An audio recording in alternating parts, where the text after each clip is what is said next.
Konkan ride part 2 आजच्या भागामध्ये बसरा स्टारशिप बद्दल सांगणार आहे. सकाळी लवकर उठून आम्ही मंदिरात दर्शनासाठी आलो. हे आमचे अक्षय सर आहे, द रायडर सिंचन. गणपती बाप्पांचं दर्शन घेतलं. शुभम सरांनी शाल गुंडवली होती कारण की थंडी खूप होती आज. आम्हाला पण थंडी वाजत होती, त्यामुळे जॅकेट घालून आलो होतो आम्ही. बेकार थंडी. माघारी जाण्याचा प्रवासाचा प्लॅन चालला होता आमचा.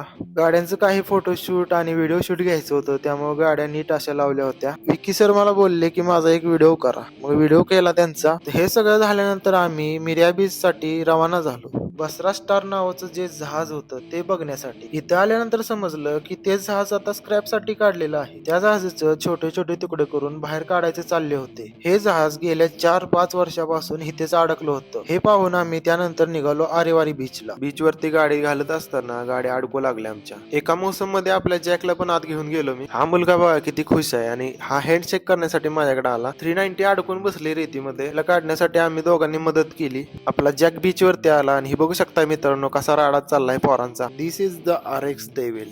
आमचं जेवण वगैरे झालं त्यानंतर आम्ही परतीच्या प्रवासाला सुरुवात केली. या आमच्या कोकण राईड मध्ये मला खूप काय काय भेटलं शिकण्यासाठी. मला भेटलेले नवीन चेहरे, नवीन मित्र आणि त्यांचा सपोर्ट. मित्रांनो कसा वाटला ब्लॉग? तर आपला ब्लॉग आजचा हा इथं संपत आहे. तर आपल्या विक्रांत निकम ब्लॉग चॅनलला सबस्क्राईब करा आणि इंस्टा पेजला पण फॉलो करा. Bye bye, take care.